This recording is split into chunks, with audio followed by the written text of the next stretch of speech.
modern day masculine man, take one.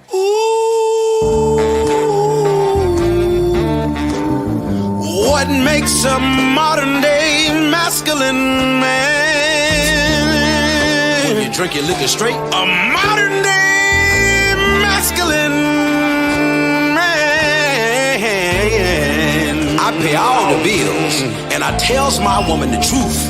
Got my shit together, do what I wanna do, say what I wanna say. I won't break you, are not me, and I am not you. I kept it real, so now I can do what I wanna do. Modern masculine man. Welcome to Man School. Welcome to the Modern Masculine Man Podcast, Mitch. Woo!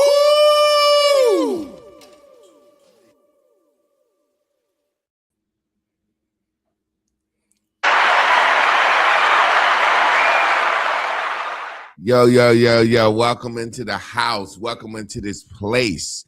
I remember when I was growing up, we used to sing this song, Trab. You might have sang it if you sang it in church. Join in with me. Welcome into this place. Welcome into his holy vessel. And I forgot. You decided, so we lift our hands and we lift our hearts and we offer up praises to your name. Hey, man, let me tell you something. I don't give a fuck what nobody said, boy. When I hear sometimes, you got that old school church voice, but boy, I was listening to this old lady on Facebook today, and she singing that old shit. Did you get that power? Thing I do miss about church is that feeling that go up and down your spine when that hair stand up on your spine when the motherfuckers really get to singing in there. And I ain't felt that out nowhere in the world but church. Man, that even when I thought fake, when I went back, I still felt that shit. Something going on in that motherfucker, Trab. Yeah. You can't deny that, man. That put you on the line. Now I remember I ain't go to church much in my life, but every time I went to church, and I mean almost every time outside of a funeral, at the end when they get to singing and want to tell you to come down and get saved, man, that thing used to take over me every time. I be standing in the middle of the aisle walking down there. You can't deny that feeling, but that's real power though. Yeah, man. How your week going so far, bro? This is Tough Talk Tuesdays. This is another me and my guy Trab. We tough talks, the conversations that people are afraid to have, the conversations that sometimes I'll be afraid to have. Sometimes I just had to goddamn talk about it and get it out, because if I don't, I'm gonna be mad the rest of the motherfucking week. This is Tough Talk Tuesdays, man. How you this week, man? Man, this been an analytical week. Yesterday was the anniversary that I began my journey 22 years ago.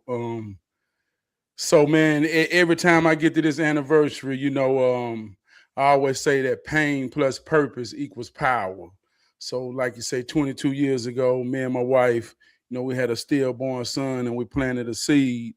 And so every year, man, getting ready to go into the spring, I analyze how I've grown this year, this cycle, on the journey. So it's been real analytical. And to be honest with you, Javon, man, I've been hard on myself this week, man. Really focusing on my leadership.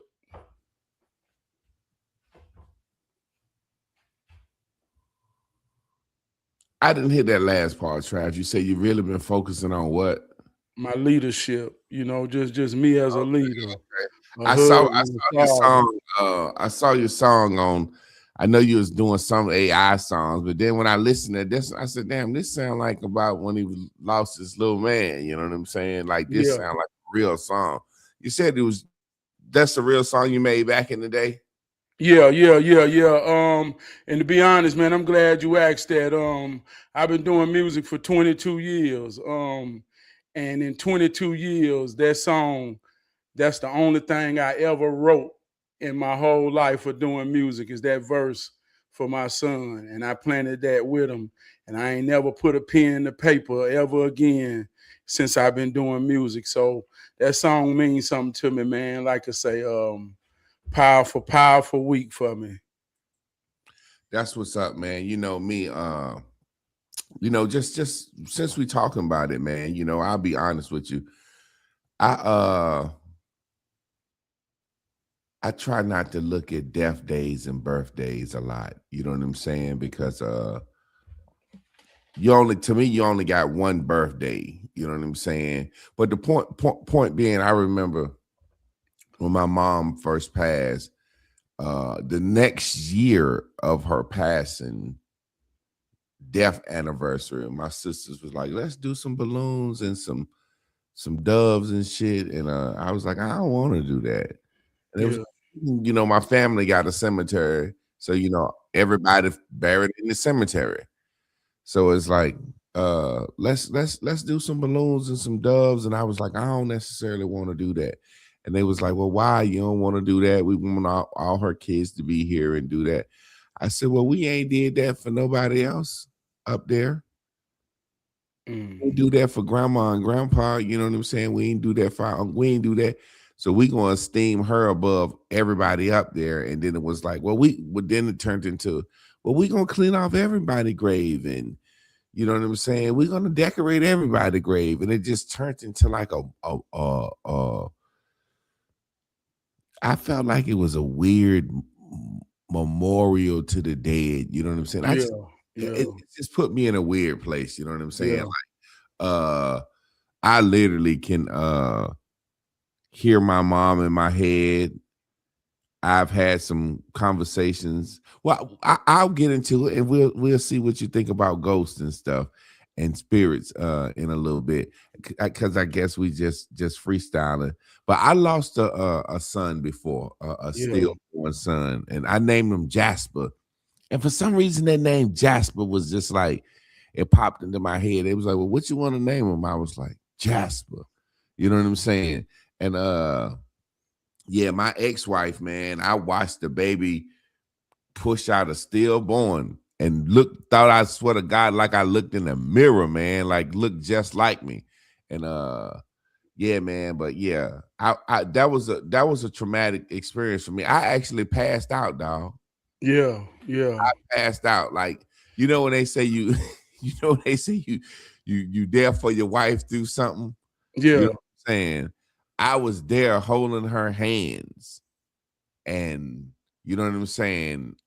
You know how the doctors, when they be doing stuff, they be saying it live time. They was like, because her cervix had bursted, and her water had bursted early. And by the time we got to the hospital, the doctor, they was doing their thing, and I was holding her hand, and they was like, push, push, push. And one of the doctors was like, he's not breathing. And as she was pushing, and they said they're not breathing, he not breathing, man, I passed out. Mm. I literally passed out, bro. Mm. That's how much that thing hit me, of how bad I wanted a child at the time, and knowing it was a boy.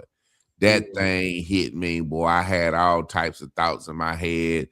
I wondering, did some girl have an abortion by me, and this is my punishment for. I had all types of thoughts of how it was Mm. my fault. You know what I'm saying? So yeah, man, I went through that. And I swear to God, man, every now and then I think about it, but I guess it was just a phase of life. You know what I'm saying? I don't mourn sadness like a lot of people do. Like, I believe that we go into non-physical again, and then it is what it is. I don't have a after death vision or like belief. Yeah. It don't make me look at it like as much as different than others. Yeah, like yesterday when I woke up, man, and throughout the years, sometimes I don't realize what the date is. Or me and my wife, I say, well, you know what the date is, and we be like, darn, whatever. But like I say, everybody is in a cycle.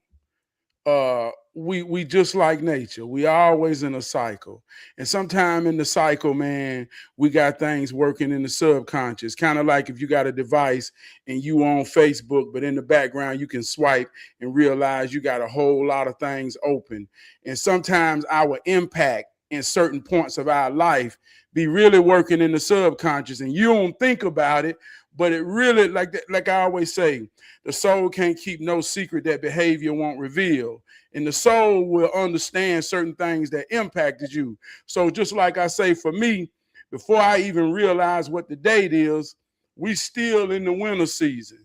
We still in the death season. More people die between November and February right there than any time of the cycle. So this still is a time of death. And a lot of times, like you say, it ain't about thinking. Like some people say, well, what happened to you? What happened to you? And sometimes the question be more powerful than the answer, because there is things running in our subconscious background that truly affect who we are in moments when we don't realize it. So, it ain't about the ritual aspect or the making it theatrical.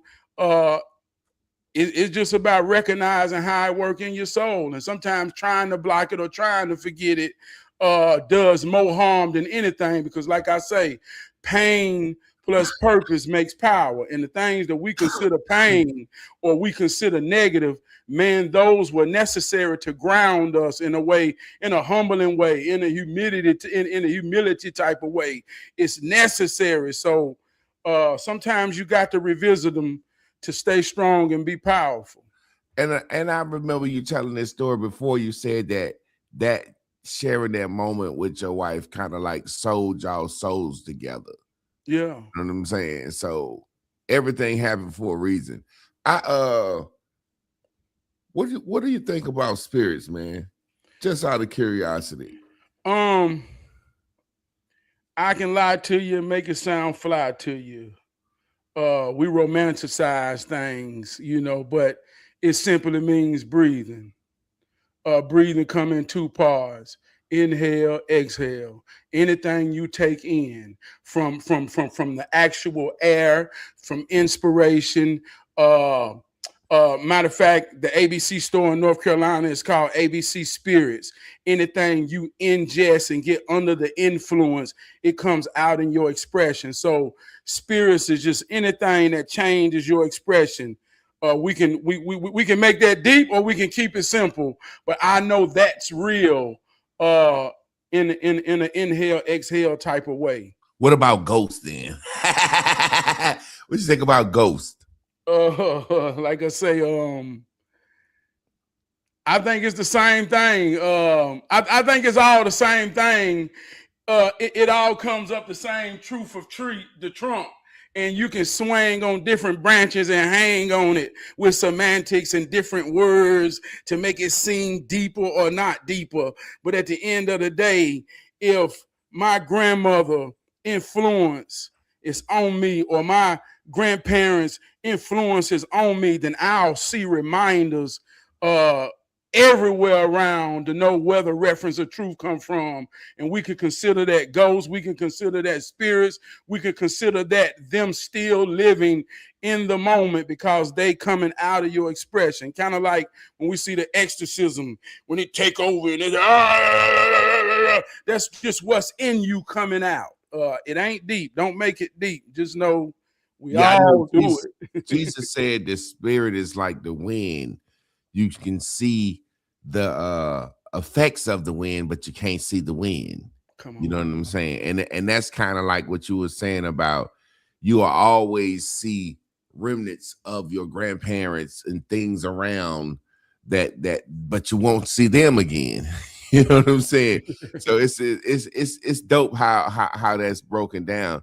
I'm kind of sitting back, and I was talking to a guy, and he was saying, "Are you an atheist?" I said, "Man, I'm nothingist."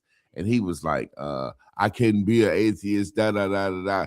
I said, "Man, you know what?" I said, "I would rather tell you I believe nothing than tell you I believe I was made from dirt and then a woman made from my rib." I said, "I would rather believe nothing than tell you I believe that, because I know I don't believe that." And I can't tell you what I believe, but I know I don't believe that.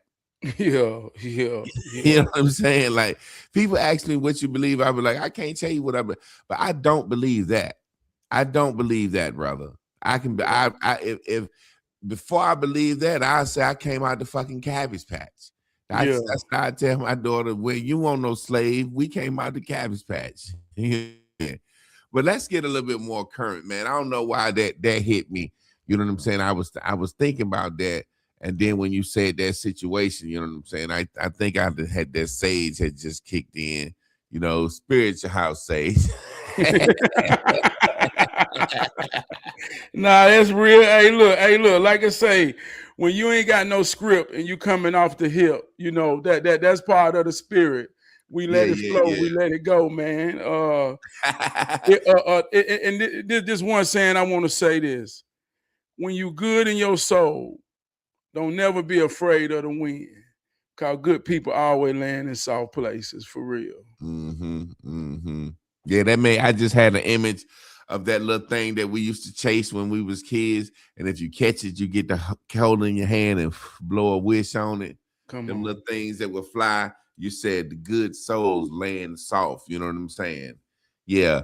Yeah, man. I'm just sitting back and I'm looking at what's going on in the world now. And I just think, and I'm gonna keep saying it, this is the great confusion. This is the great when they were saying Trump derangement syndrome is a thing, you know what I'm saying? I don't give a fuck about Trump. I tell people this all the time. I'm looking at what we see in front of us. Uh, I remember when Trump first came president, black people were saying, he ain't my president, he ain't my president, but he was your president.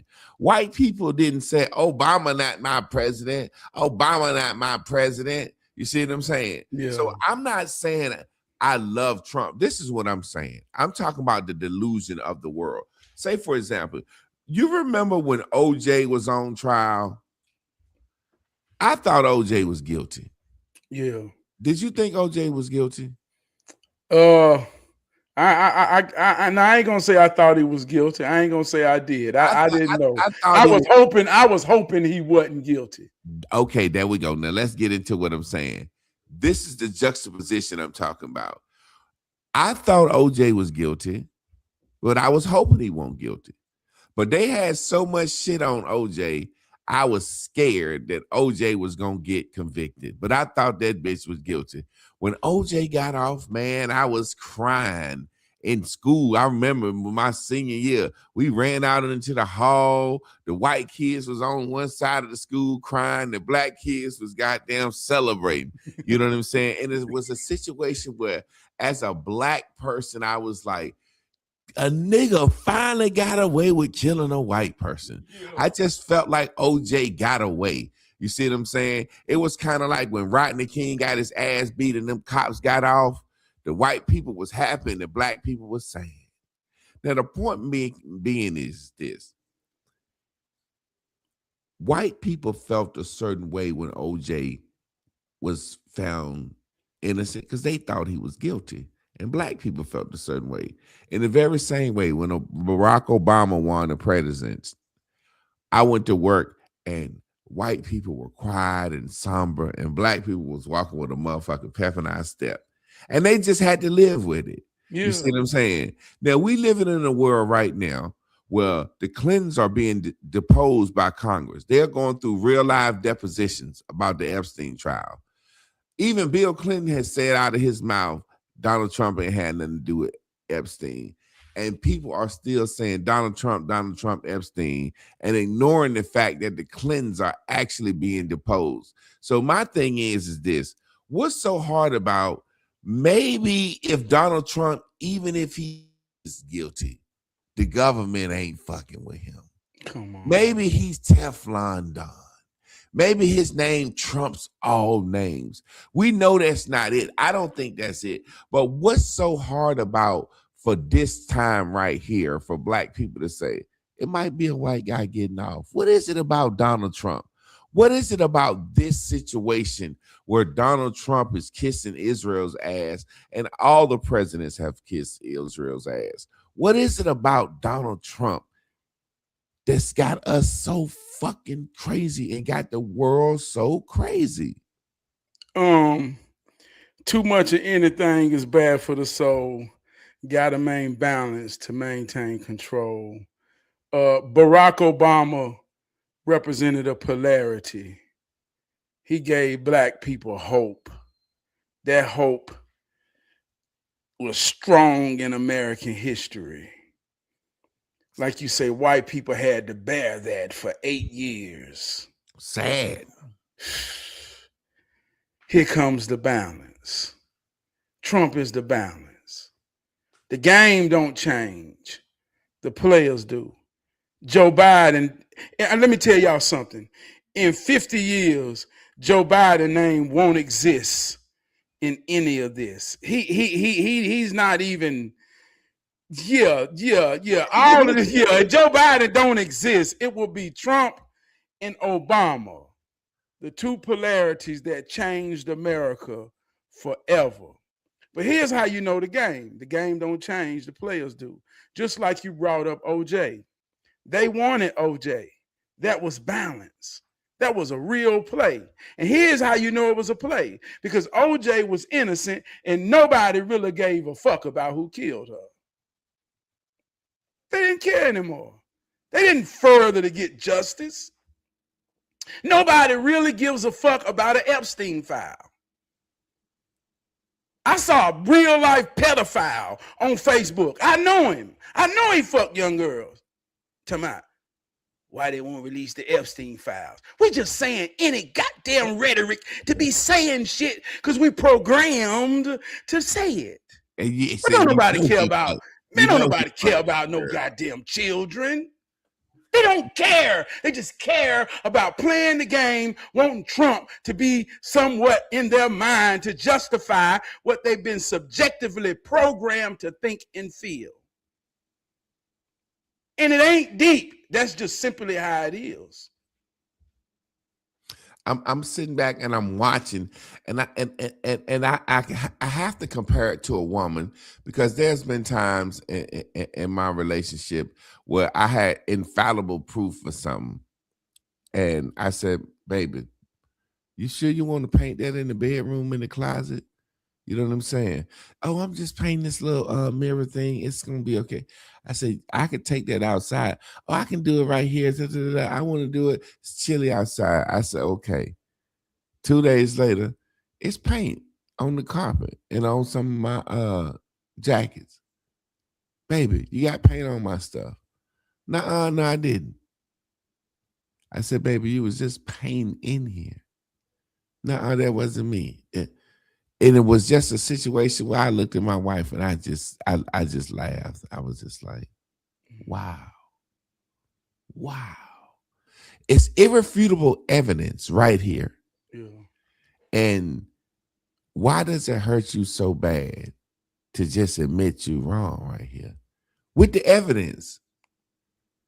It was a situation where I laughed and I went in this back room and cried, Trab. Yeah. I'm being real because I was just like, is this something in them or in her or what is this? Like, how do you deny this? You see what I'm saying? Yeah. And that's how I'm looking at us as Black people. We seeing what we want to see. Mm. And this world is showing us irrefutable evidence of something else. Meaning this, the internet keeps shit forever. The internet keeps shit forever. You are seeing presidents down the line of history saying, we're going to protect Israel from Iran. Yeah. Like, this is the first nigga that's doing this. Come on, man. They've been saying this forever. The same exact thing. I'm talking about, listen, the game don't change. The players do.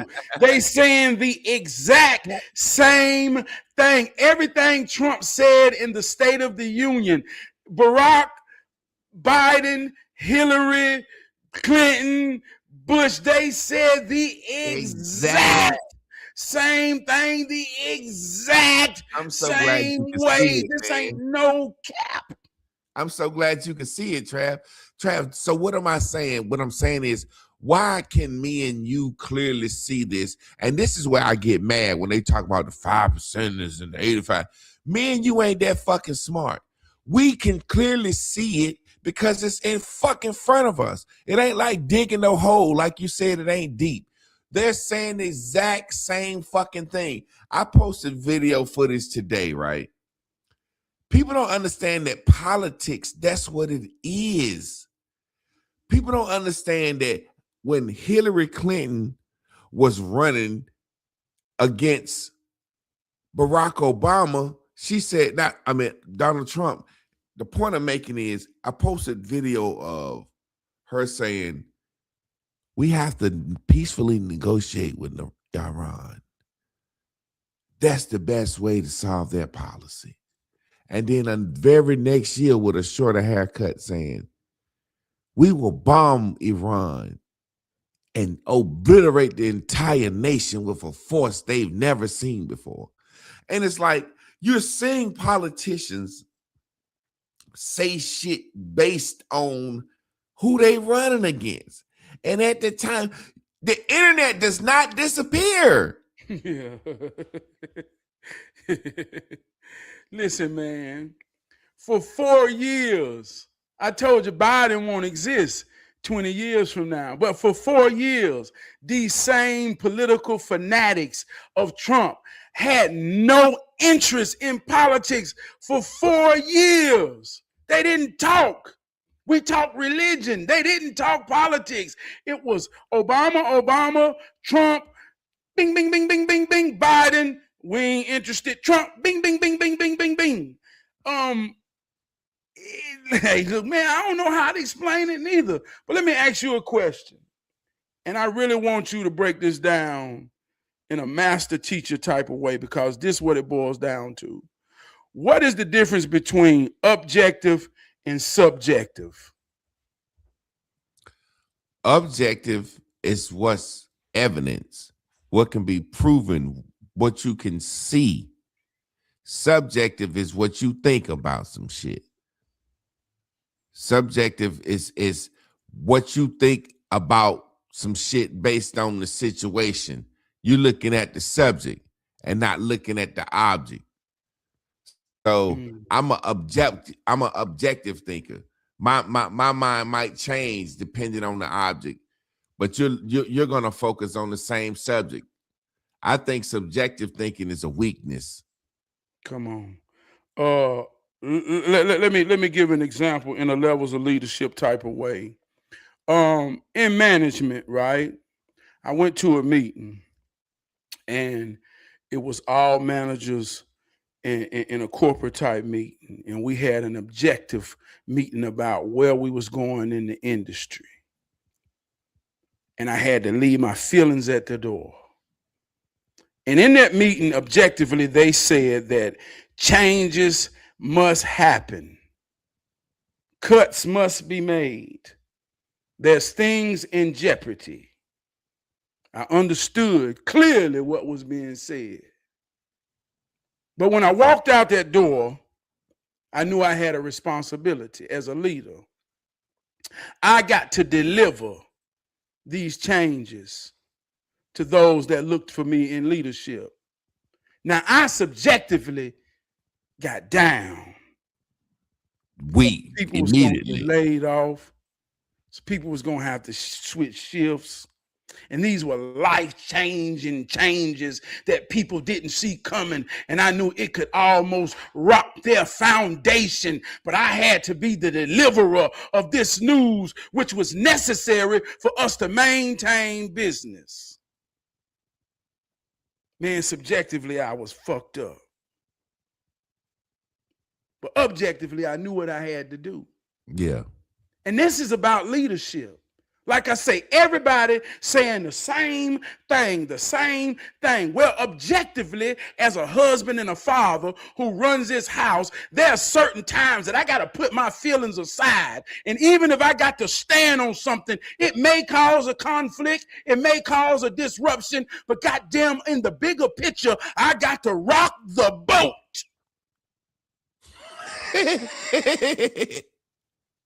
But if I can't understand that as a man objectively, then subjectively, well, I don't want her to feel like this, and I don't want them to know this, and I don't want them. And I start to get this old bitch ass mentality. While the big picture get lost in my feelings. See, amongst men, we tell each other, get out your fucking feelings. You got to have a clear mind to understand how to make decisions. And some of the hardest decisions you got to make to overall the big picture, man, some people got to hurt in it. And that's what make people being worthy or being understanding if they ready to be a leader. Because if you ain't ready to be a leader, you can't make them hard decisions. So you can't make them hard decisions when somebody cutting short and bullshitting, and you got to sit them down and talk to them like an adult. With no misunderstanding. I ain't trying to chow you. I ain't trying to shorten you. But I'm telling you, objectively, you got expectations and requirements. And if you either can get them or you can't, I hate to tell you, this ain't going to work. This relationship ain't going to work objectively. Subjectively. See how this works? So I'm using this example to say, we looking at politics. We looking at everything through our feelings, and these feelings has been cultivated and programmed like a goddamn voodoo spell. And we don't realize it, man. We ranting. Let's say ignorant is when you rant about things you ignore. Man, come on, man. We ranting about things we ignore. And we're using rhetoric to act like we know what we're talking about. The comprehension level is real low in America, in a diaspora. Go ask your children right now if they in school. If they in school with 20, ask them how many people in the class can stand up and read out loud proud. Maybe 5. You was an English teacher. How many? How many? Be honest. How many in a room of 30, how many children can read out loud proud with comprehension? You might have 10 that can read out loud proud, but of that 10, only 3 can comprehend. The other ones are just reading words. It's so like we all children that done got old. Mm-hmm. We're just ranting about things we ignore and using rhetoric through our feelings, thinking we understand. Peep this, Trav. Think about what you said about subjectivity and objectivity, right? And I said subjectivity is weak. Think about this. When you go out there to that plant floor and start putting out those mandates and laying certain people off, they're going to subjectively think that you're doing this and that you're doing this based on your feelings. And you see how sad subjectively you got for them and how you felt for them and how you know, like, damn, I got to go out here and say this, and this overtime is shut. This person going to get laid off. This person's shift going to get switched. And no matter how you do that objectively, when you finish, the whole plant that's under you going to subjectively decide. I ain't shit. He ain't shit. You know what I mean? He ain't shit. And all I did was go out there and tell them folks exactly what you said. But think about this. This is how I say, and it's hard. See, Trab, politically correct is the fucking devil's advocate to objectivity. You see what I'm saying? And Barack Obama made the world politically correct, and Donald Trump is an objective thinker. Now watch this. You said something that's so amazing to me. A girl can have a bad boyfriend that she like and love and fuck her over. And she said, as soon as she break up with him, she said, I got to try a good guy. Then she get a good guy. And she realized this nice motherfucker ain't shit. He just trying to get some pussy the nice way. I'm going to go back to the bad guy. Then I'm going to go back to the good guy. I'm going to go back to the bad guy. And people don't realize since I've been born, that's what America has done. Went from bad guy to good guy, Republican to Democrat. So it's like people don't realize I had made a post, which lets me know you tuned in, tapped in, turned on. I said Donald Trump is a result of Barack Obama. Donald Trump is a result of a man getting in the White House that was elected that was so fucking straddle the fence, so fucking liberal, so fucking gay that America said we got to get a motherfucking tough motherfucking here after him. We can't have that again. You know what I'm saying? It was no different than Bush was a fucking straight-laced goddamn George Bush Sr., straight-laced motherfucker, do what he do. And then after that, they said, we got to have a smooth motherfucker Bill Clinton here.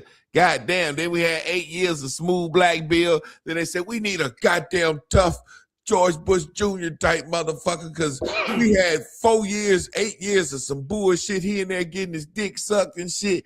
And then after that, after we had Bush, then it's like we gotta go back to Obama. You see what I'm saying? So it's a situation where once we got Obama, we got so liberal. We got so politically correct that we couldn't say nothing about nothing. So when Trump came in the office being objective, saying anything, what he say, he is the result of Trump.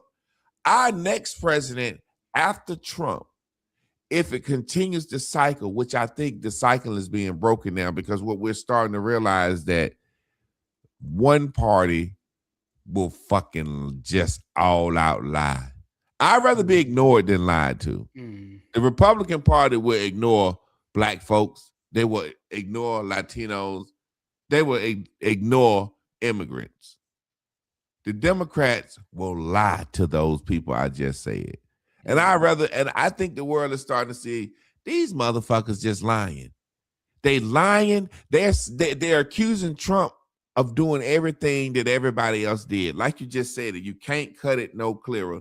The fucking State of the Union address. Every one of them say the same things. When every one of them, when you speak on immigration, you can go down the fucking list. Same thing. And every one of them said it's too many immigrants taking good jobs from the American people, and I will deport immigrants. Everyone said the exact same fucking thing. Trump is just the first one that's fucking really doing it. Man, and I think that's what's happening, man. Man, listen, man. Exact same fucking thing, man. Listen, your attention is the most powerful thing you can pay. I say when you rant about things you ignore, when you ignore something, you don't pay it attention. But your attention is the most powerful thing you'll pay. So many people hate Trump, but they never pay what he says the attention. They pay the attention to the ones who hate them and program them what to think and speak rhetoric of hate. So they're actually ignoring the real objective of what they're saying. Because if you just pay attention to what he's saying, then you can objectively understand the game. It ain't about agreeing or disagreeing. It's about understanding the game. Who got the ball? Who passes the ball? And you realize that your ball is really, the ball is really your mind. Like I say, we don't remember 5 years ago that COVID, the quarantine, we don't remember that no more on how politics got the ball. In COVID, they showed you that Jesus is only a product of the state.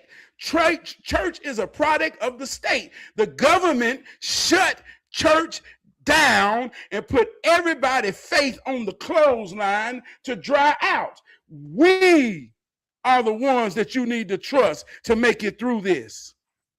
And since then, look at how much, man, we use fear to almost say that Donald Trump is going to destroy the world. Oh my God, Armageddon, World War II. Donald Trump right now, while politics has the ball, is more powerful. And I want to say this objectively, not subjectively. So put your feelings aside. Objectively, Donald Trump name is more powerful in influence and expression than Jesus is on planet Earth. Right now. I totally agree with you. Objectively. This ain't got nothing to do with whether you believe or not. Come on, man. I totally agree with you because you can see it. You see Christians afraid and worried that this man is going to destroy the earth. You know, it's funny because I was teaching on Facebook and I was talking about the Balfour Agreement in 1917. Woodrow Wilson. This shit can be looked up. 1917, Woodrow Wilson and sat down and wrote 14 points of why the U.S. should always back Israel, the Jews, and he basically said, in 1917, we're going to make sure the Jews take over Palestine. And it happened in 1948. Now, World War I was about the Jews, and World War II was about the Jews. And World War III, which they saying now, will be about the Jews. And it will always be like that because Jerusalem is the capital of Israel. It used to be the capital of Judah in the Bible. Judah is the northern kingdom. Long story short, Jerusalem is the capital of Israel. In Jerusalem right now, they have the Dome of the Rock. That's where they say Muhammad ascended into heaven. So in Israel, you got the Dome of the Rock where Muhammad ascended into heaven. You got the Church of the Holy Sepulchre. That's where Jesus was crucified. And then the Dome of the Rock was built on Solomon's second temple that was destroyed by the Romans. So you got the foundational buildings of 3 religions right there in that one area. Now watch this. And all 3 religions are tied together by one character. If you understand this, the Abrahamic religions, Christianity, Judaism, and Islam. All 3 are in this here war. And we all know that the name got changed around, what was it, 1942 or somewhere around up in there. They made this. This is what you call a Benedict, when they're benedicting the Bible to somewhat make it a reality. And they're using politics, but we don't understand the game. Now, I want to talk to black folk. See, just right before COVID, we had a woke culture. You would go on YouTube, you could watch Bobby Hemmett, you could watch Metaphysic talking people. You had Polite, you had all of these people who was getting a big momentum talking woke, talking religious. You had debates, you had the Kemet debate and the Israelites. Everybody was wanting to claim this aspect of the Bible in some sort. But not too long ago, see, we don't remember, Kanye West got castrated for saying that black people was the chosen people of the Bible. Nick Cannon got castrated. See, they tried to let this woke culture get into black entertainment and they start castrating them. Don't you say this Bible is about you. And so much that we don't even want to be Hebrew Israelites no more. They smacked our goddamn minds so goddamn hard that we don't want to do nothing with the Bible no more. Now we want to be Native American Indians. We don't even want to be in the story no more. They say, get your goddamn black ass out of here talking about this Bible is about you. And now they fighting to make it real. But we don't understand. See, America represents the white man. We can say, oh, man, it's about the oil. Well, here go another fact. America has more oil than any country, any nation on planet Earth. Don't you remember the Clampets, Jed Clampett, when they found the oil in their backyard growing up and they was rich? The oil is here. So the whole fight is about the dollar. The dollar is Jesus. You're going to respect. You know, it's funny because when you look at it, it's like people try to make it about oil and different things, but this fight was happening before niggas was using oil out the ground. You know what I'm saying? People don't realize that. People don't realize. Say, for example, it's funny. People don't realize the reason they call this the New World is because the Middle East was the most precious piece of land on this earth at one time. And people don't realize now we live in the new world. America is the most precious piece of land on this earth. That's what people don't understand. And you got the Middle East and America. They got everything that you need to exist. You see what I'm saying? So the point I'm making is Christians, Jews, and motherfucking Muslims have been fighting over this area forever before they knew oil was in the ground. There was a crusade that happened where they were fighting, and the Muslims beat the Christians' ass. And that's why the Spanish Reconquista, Christopher Columbus is tied into it, because after the Muslims kicked the Christians' ass, he was charged with going looking for somewhere else to live. Come on. We heard about this new world over here. Now that we come over here and establish this new world, we still want that over there too. America don't forget nothing now. We still want that over there. Now, how hard would it be for us as Christians who already got our ass kicked and ran up out of the Middle East to the new world? Now that we done regrouped in the new world and we want that over there, how hard would that be to go back and say, hey, let's start a whole nother Christian-Muslim war? Well, let's do this. Like you said, the Abrahamic religions is very simple. Instead of us fighting the Muslim for this area again as Christians, let's put the Jew over there in the middle of them, the father of us both. And when you put Israel right in the middle of Palestine, in the middle of the Middle East, now you have a Christian ally. Come on, man. Over there. So Christians have an ally in the Middle East. So instead of us trying to take the Middle East, we just back Israel, and Israel tell us everything that's going on over there. So what you essentially has is America ruling the Middle East without even have to fight the Muslims again. Now, watch this. Haven't you noticed every election all over the country, it's Muslims running for office? They're doing a jihad trying to take over our government. We're trying to take over their religion, and they're trying to take over our government. Those Somalis in Minnesota, they're Muslims. They're Arab Muslims. And people looking at them thinking they black. No, they speak Arab. They Arab Muslims. So what you have is a situation, we as America, like, shit, long as we got Israel in the Middle East, we got a spy, we got an ally, and we always gonna protect them, because in protecting them, we got an excuse to bomb anybody in the Middle East that we need to. We taking that land back. That's all that is. That's why the Balfour Agreement, that's why the president said, we're gonna put them over there. In World War I, we're gonna put them over there. World War II, they got kicked out of Germany. We're gonna get them somewhere. And they over there. We had 2 world wars over them being over there.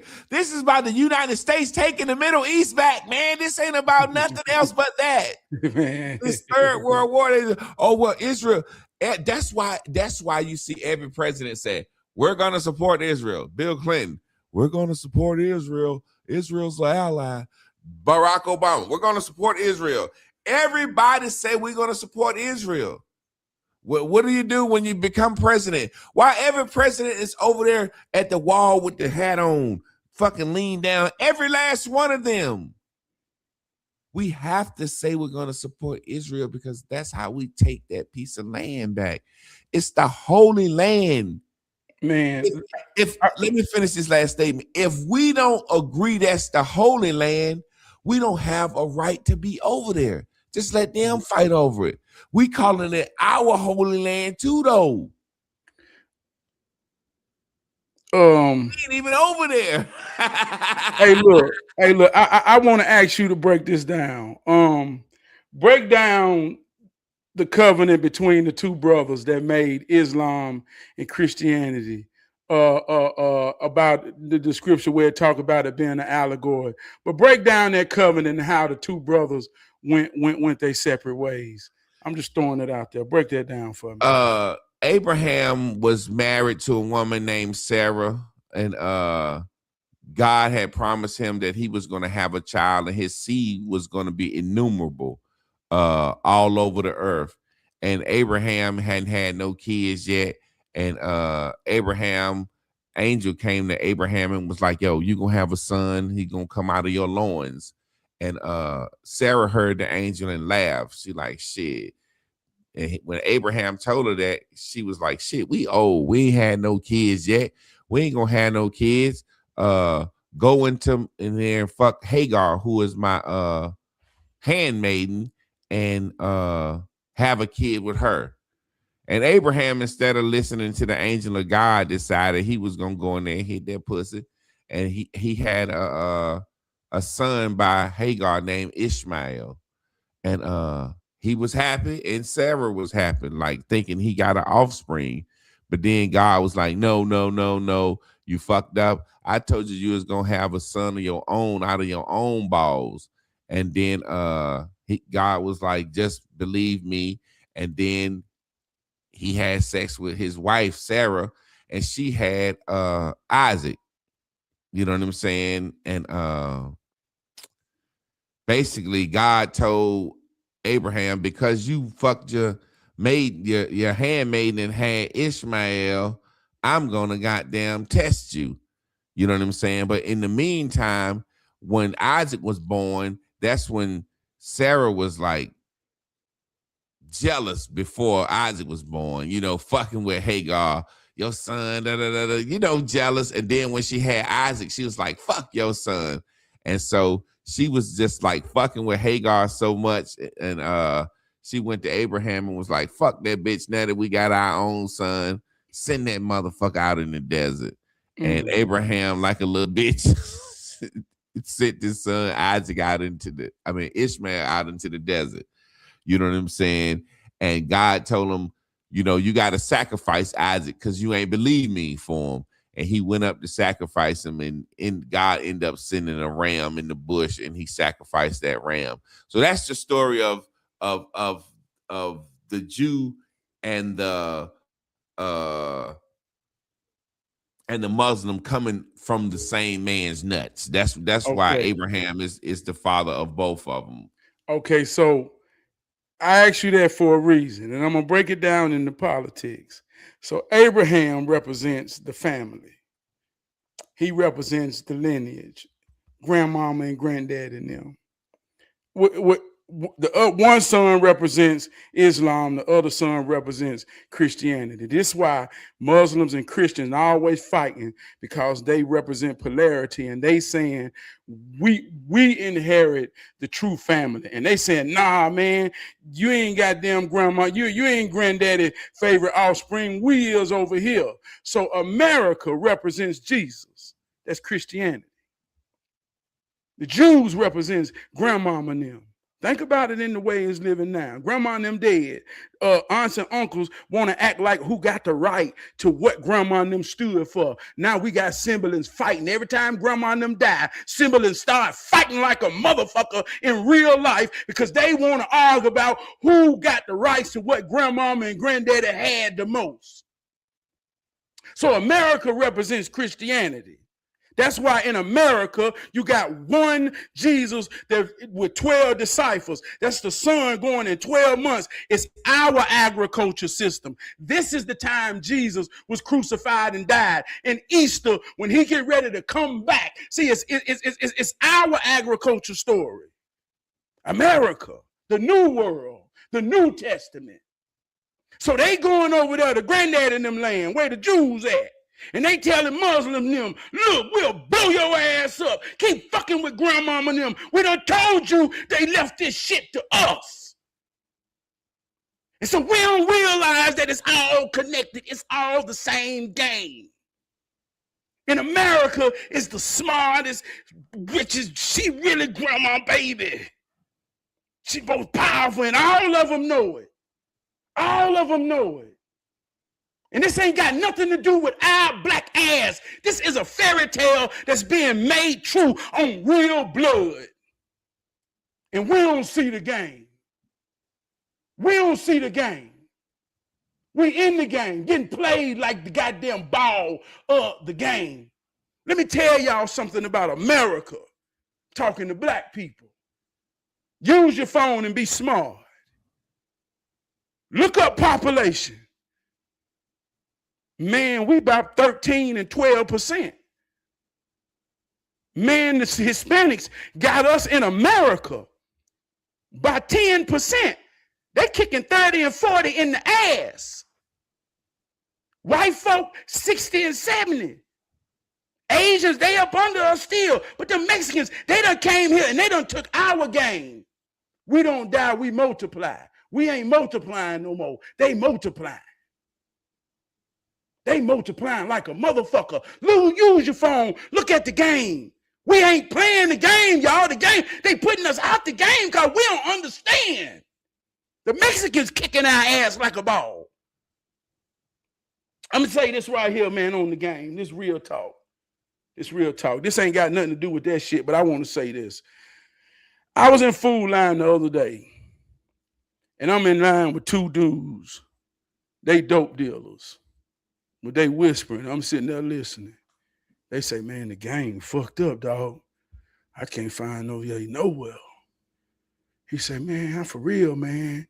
Man, my plug got them scared of ice. They won't move, man. He say, mine too. So I already know the plugs is Mexicans. Plugs them Hispanics. Cartel. We hear these words, but we don't understand the plugs. See, I remember back in the 90s, my cousin them was a plug. They was the plugs. They all went to jail with conspiracy on Fed charges and done got them 20 years. They was the plugs. We ain't the plugs no more. So now we watching the feds run after the plugs, and the plugs got the game fucked up because they scared. But we sitting here looking, cheering, man, we gotta stop ICE. Motherfucker, them the motherfuckers who got your babies fucked up. We can't for them because we don't understand the goddamn game. We're being subjective. We're being subjective, man. In a game that we don't understand. Shit getting played on our mind. I pity the motherfucking fool who called himself after his name anything that's labeled in that cracker game. That's it, man. We being subjective. Sometimes we don't understand before we get out of here. Sometimes we don't understand this, man.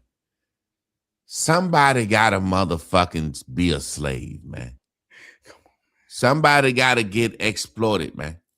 Somebody got, in order for black people in America to live like we live, somebody gotta get exploited. I don't think people understand we are the richest, wealthiest refugee slaves that has ever existed. I don't think people understand black people have a short history of slavery. The Jews were slaves 2,000 years, man. Other people were slaves for thousands of years. Black people in America, we only been slaves 400 years. We have a short history of bondage. I don't think we understand that. I don't think we understand that we as slaves, former slaves, our per capita income is like number 5 in the world. Black people, the former slaves, got the wealth of a top 5 country. I don't think we understand how blessed we are. I don't think we really get that. That's why everybody want to be an American black man wishing they had our position, and we pissing it down our legs because we being subjective. We caring about everybody else. We don't understand that we are the biggest consumers of the white man's tyranny. If it's somewhere somebody getting persecuted, we buying from it. Sell me the goddamn cheaper diamonds. I want them diamonds. Man. We over here, hey, they got kids in sweatshops. Well, shit, I'm buying the Nikes. You know what I'm saying? It's like We are the biggest consumers of oppression, and we don't look at it objectively. Somebody got to go in them mines and dig that zinc and that cobalt, and for us for to have these phones and these computers. Somebody got to go get that platinum out the ground so we can goddamn have these goddamn Cadillac converters in our cars. Somebody got to do that shit. I just bought a Cadillac converter for my Honda. It's 3 of them. They were $1,700. If somebody won't dig in that ground, getting their ass kicked, getting that shit out the ground, that Cadillac converter might be $17,000. Come on. Somebody got to be fucked over. It used to be the black people picking cotton, and free labor is the reason this country ran. Now we as black people, we benefiting off motherfuckers picking the fruit. The black man ain't picking the fruit no more. Them goddamn strawberries and grapes and oranges and shit you eating, this Mexicans picking that shit. Somebody got to do that. And I don't think we realize, hey, listen, man, it's some goddamn kids gonna get killed somewhere for you to live like you live, no matter how you cut it. White folks killed black kids in a church back in the day to show black people, you motherfuckers better be scared of us so they can live how they live. These kids just got bombed in Iran in the church. That's just the thing, man. Like you say, it's the same thing happening. Somebody has to be the motherfucker with the foot on their neck for us to eat good. Somebody got to be out that bitch risking their motherfucking life on a shrimp boat so we can have motherfucking crab legs. Somebody got to do that. Man, let me say this. You got to understand how it works. When you see how it works, you can work it and make it work for you. If you don't understand how it works, it will get worked on you, and you're vulnerable to the intentions of the one working it on you, right? You have no defense if you don't understand how it works. So let me say this objectively. Make America great again. Objectively. Got to understand your position in it to see how it works. America is the dollar. Bottom line, America ain't people. America is the dollar. In God we trust, the dollar. America was built, the value of the dollar was built off slavery. Diamond and Players Club said, make the money, don't let the money make you. We as black people in America, in our particular position, we suffer because we look for love in all the wrong places. We created the value of the dollar. Now we look for the value, we look for the dollar to create the value in us. We ain't shit if we ain't got no dollars. When our grandparents, the ones that cultivated us and the ones that cultivated them, were the most powerful people on planet Earth. I'm talking about Black History Month just ended. We looked at the most powerful people on Earth and their contributions. They made these contributions for free, out of necessity. Not for $1. Not for $1.